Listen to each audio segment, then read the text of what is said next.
All right, this is the pond pump, and this is what you receive. I like how these are all neatly packaged like that, so they're not falling all over the place.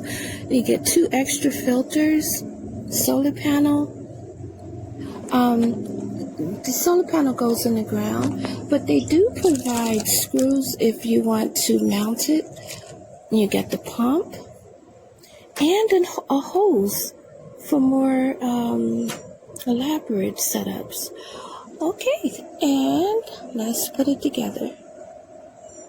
I wanted to mount this with screws. Those are the holes, and you don't have to put the stake on. Okay, this is the new solar pump fountain pump, and it works right away. I plugged it in, and it came right on. I just plugged it in. I didn't think to turn the record on when I plugged it in. I was just so focused on trying to get everything all set up, but it works. It works like it's supposed to. It comes on. And I'm grateful for that. Alright.